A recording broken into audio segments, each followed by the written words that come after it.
안녕하세요. 행동하는 실천가 박주간 박사입니다. 여러분 반갑습니다. 네, 여러분 사랑합니다. 여러분 최고입니다. 네, 이미 예고 드린 바와 같이 저희 비전꿈대학 TV와 전문 채널 1인지식 TV, 5060 신중년 TV, 경영혁신 TV, 창업 프랜차이즈 TV와 공동으로 온 국민 독서 일천 운동을 전개하고 있습니다. 자, 그런 일환으로 여러분의 예고 들었듯이 오늘은 황혼여행이라고 하는 이런 책을 가지고 독서 브리프, 그 다음에 공유하는 그런 시간을 갖도록 하겠습니다. 자, 이 책 1부와 2부로 나누어서 다룰 텐데, 자, 1부에서는 저자가 어떤 분인지 소개와 이 책의 전체적인 그런 컨텐츠 구성 내용이 어떻게 되어 있는지, 그 다음에 이제 이 책이 독자들에게 전하려고 하는 핵심 메시지가 어떤 것이냐라고 하는 것을 1부에서 다루겠고, 자, 2부에서는 자, 이 책이 내포하고 있는 여러 가지 그런 내용들이 있는데 Q&A 형태로 질문, 답, 미리 예고를 드렸기 때문에 이 책을 읽은 독자들이 뭐 질문해 온 사항이라든지 이런 부분을 제 경험을 통해서 답변 드리는 그런 내용. 그 다음에 이 책 안에 담겨 있는 명심하면 좋을 그런 글귀들. 그 다음에 이제 마지막으로 이 책을 읽고 독자들이 실천해야 될 것들이 어떤 것들이냐라고 하는 것을 많은 내용 중에서 한 3가지씩만 뽑아서 소개해 드리는 1부와 2부로 나누어서 진행을 하겠습니다. 자, 1부, 오늘 1부 시간은 이 행혼여행을 독서 일천 운동에서 소개한 이유부터 좀 말씀을 드리겠습니다. 이 책은 요즘 뭐 유행하는 뭐 조론 얘기도 있습니다만, 조론이라고 하는 게 잘못 인식되어서 정말 그 무관심하게 지내는 어떤 그런 결혼 생활을 어떻게 보면 변질된 그런 부분들인데, 자, 이런 어떤 잘못된 그런 인식을 바로잡아 보자라고 하는 그런 취지에서 이 독자가 가장 강조하는 부분이 바로 쓸쓸하지 않는 노후를 어떻게 보낼 거냐, 그 다음에 행복한 황혼을 어떻게 보낼 거냐라고 하는 게 이 책의 중요한 내용입니다. 따라서 저희 유튜브 방송에 비전꿈대학 TV든 전문 채널이든 지금 하지 않는 사람 없고 또 앞으로 결혼 다 해야 될 그런 청소년들이기 때문에 우리가 반드시 한번 짚어봐야 될 그런 내용이라고 생각되어서 독서 일천 운동에서 소개하려고 하는 겁니다. 자, 우선 그 저자부터 좀 소개를 드리겠습니다.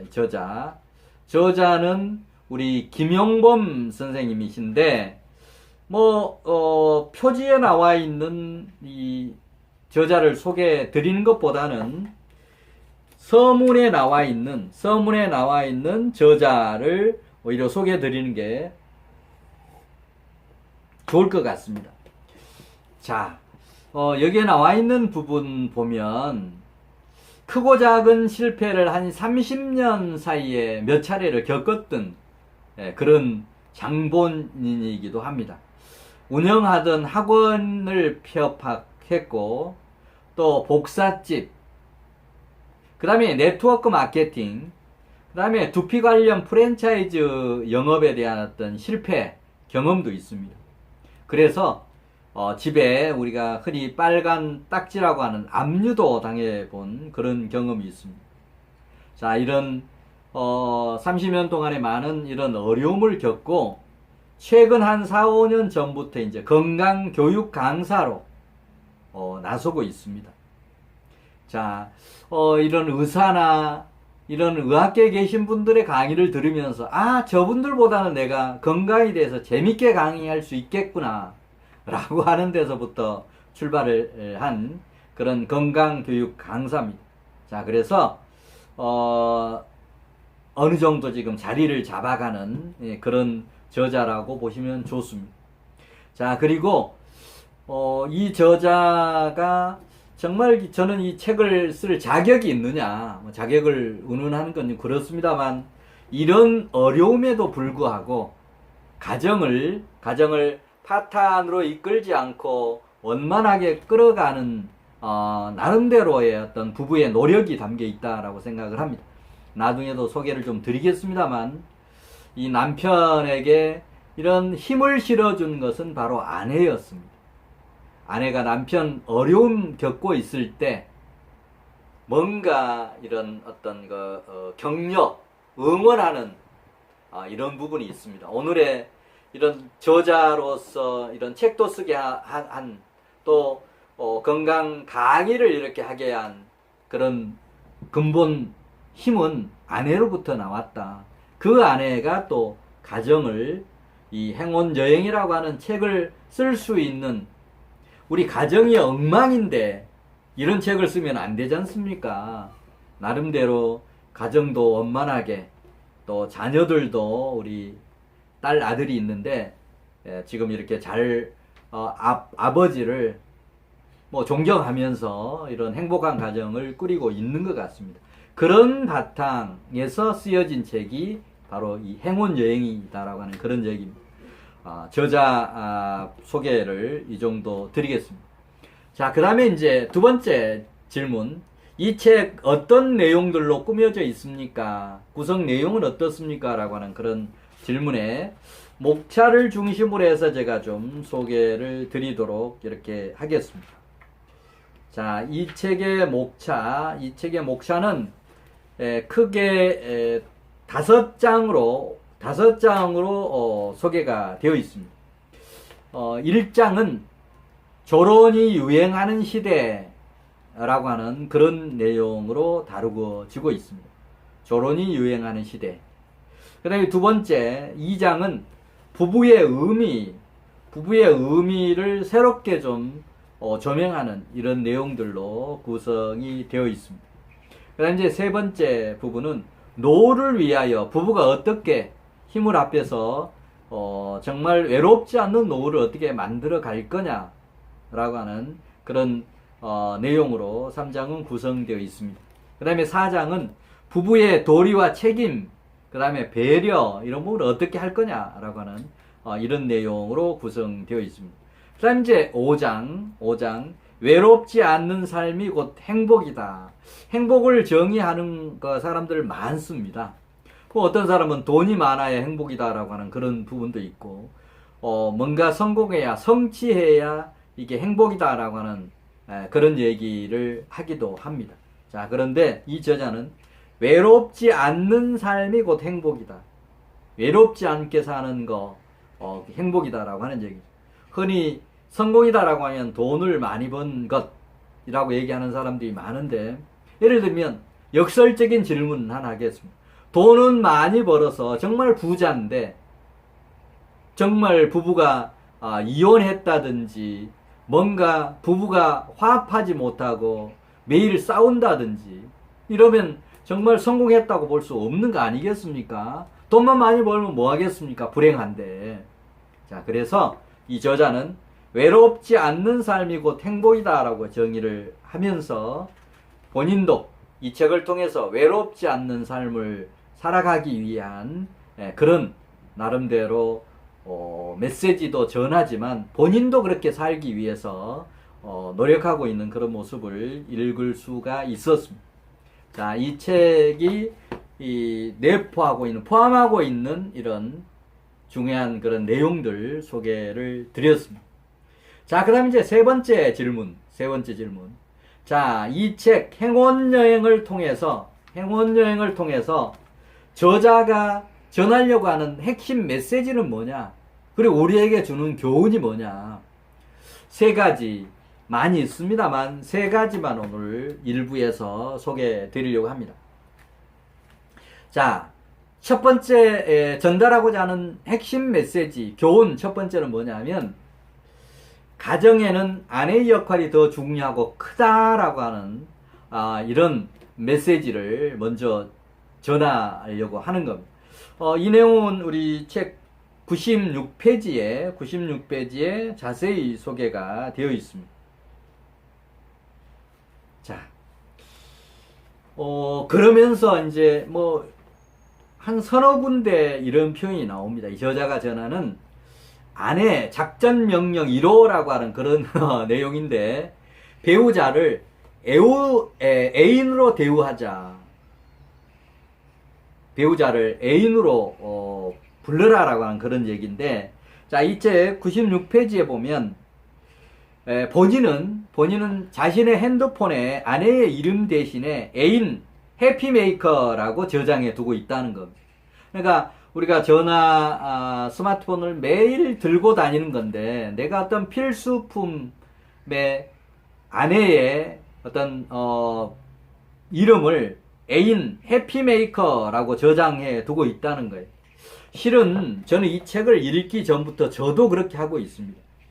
제 스마트폰에는 애인이라고 이렇게 돼 있어요. 저희 아내를 애인으로 돼 있습니다. 그런데 혹시 스마트폰을 잃어버렸을 때, 또는 내가 어떤 사고를 당했을 때 누군가의 스마트폰을 획득한 분이 연락을 해야 되잖아요.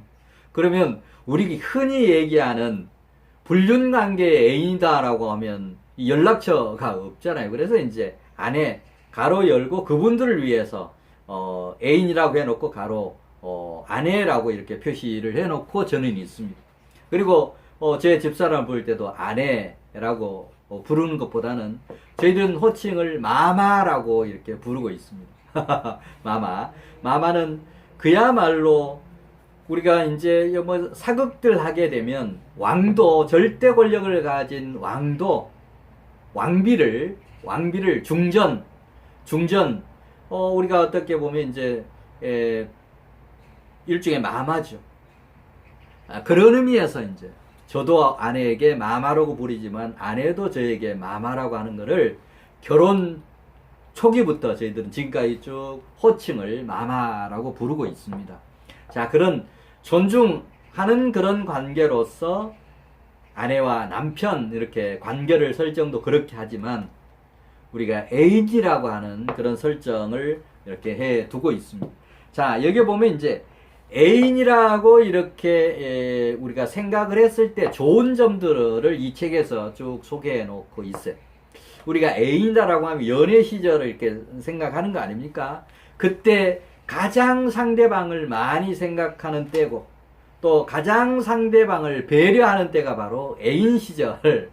그런 의미에서 부부를 아내를, 남편을 애인이라고 이렇게 칭하면 그런 좋은 점이 있다. 그래서 여기에 이제 그런 걸 간단히 좀 소개해 놓은 부분이 있습니다. 전화를 할 때마다 애인으로 생각하게 된다. 애인으로 생각하게 된다. 그다음에 두 번째는, 그러다 보니까 이제 생활이 많이 바뀌었다라고 하는 그런 얘기입니다. 생활이 많이 바뀌었다. 항상 우리가 아내를 그리워하고 생각하고 하는, 매일 밖에서 일하면서도 아내를 생각하게 되는, 우리 집에 항상 있으니까 언제든지 볼 수 있는 대상으로서 아내가 아니고, 정말 결혼을 할지 말지 간절하게 어떤 거 소망하는 그런 애인으로서 아내를 생각했을 때 바로 이런 생활이 많이 바뀔 수 있다라고 하는 그런 얘기입니다. 또 이 저자는 부부싸움의 횟수가 확 줄었다라고 하는, 주는 게 대충 준 게 아니고 확 줄었다. 아내, 여보 라고 부를 때보다는 애인으로 불렀을 때 싸움이 확 줄었다라고 하는 얘기입니다.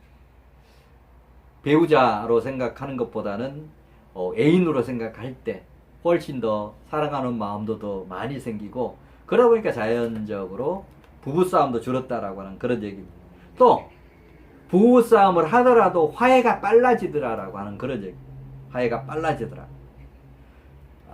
자, 그런 의미에서 이 저자는 이제 여러 군데서 저자의 작전 명령 1호, 작전 명령 군대에서 쓰는 용어입니다만, 이렇게 해라, 어디에 지금 출격해라, 뭐 그런 개념이 작전 아닙니까? 그런 의미에서 저자는 독자들에게 작전 명령 1호로 배우자를 아내로 대우해라라고 하는 것을 이 책에서 서너 군데서 강조를 하고 있습니다.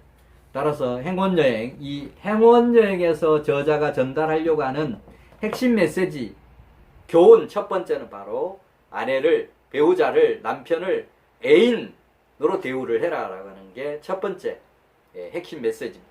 그 다음에 두 번째 부분은 새로운 사랑으로 빈둥지 채우기라고 해서 이 책의 198페이지, 199페이지,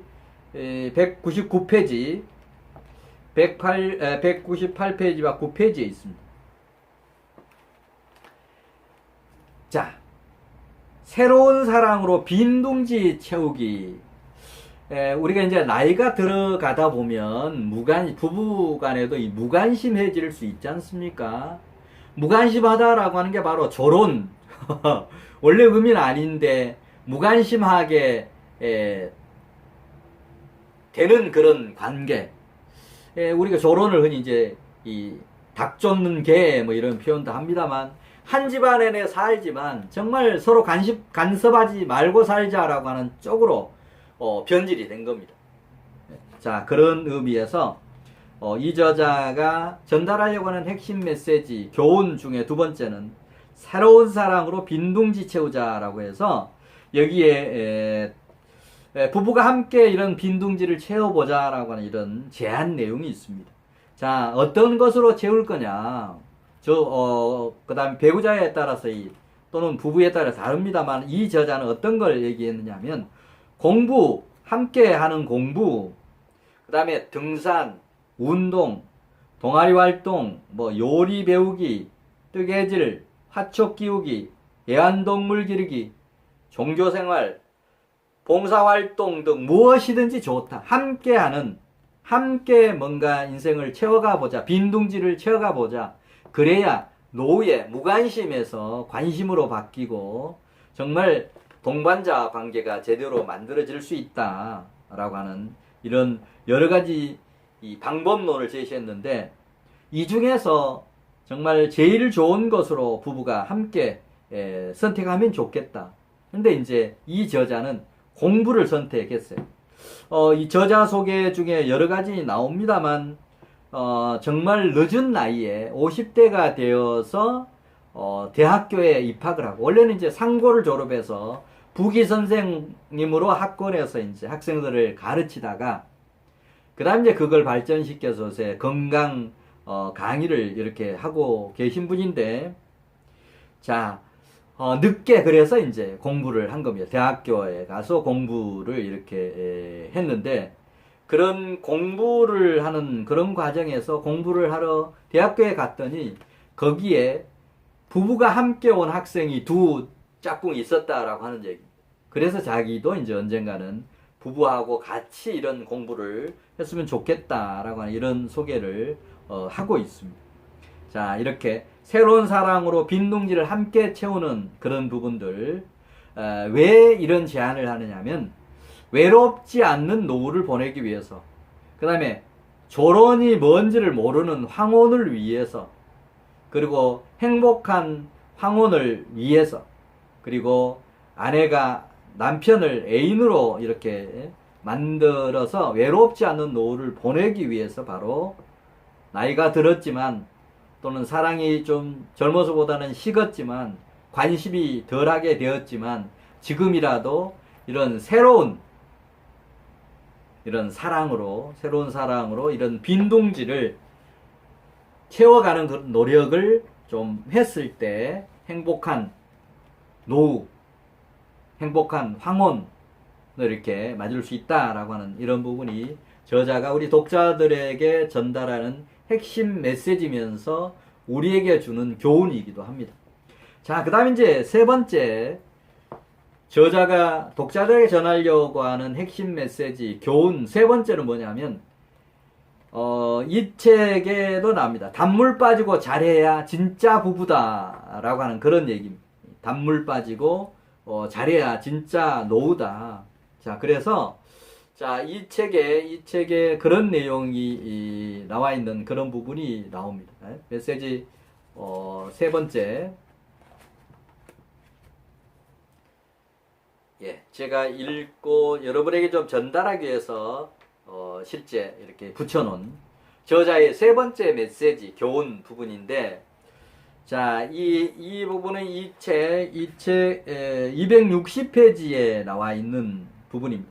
255페이지부터 제목으로 단물 빠지고 자리야 진짜 부부다라고 하는 내용 중에 끝부분에 나오는 그런 내용인데, 자, 단물 빠지고 자리야 부부다라고 하는 그런 부분에서 이 저자가 언급한 내용 다시 한번 소개를 드리겠습니다.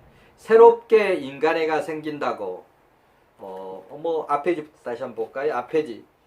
이건 이제 김영석 교수, 정말 100세를 살아보니라고 하는 이런 책을 쓴, 어떤 보면 90세가 넘은 100세가 가까이 된 우리나라 이 철학계의 어떤 대부라고 볼 수 있는 연세대 명예교수인 김영석 교수가 했던 부분을 인용해서 얘기를 하고 있습니다. 자, 김영석 교수님은 젊은 시절에는 열정으로, 중년 이전에는 애틋한 사랑으로 살았다고 했다. 중년이 넘어가면 사랑은 거의 없어지지만 새롭게 인간애가 생긴다고 한다.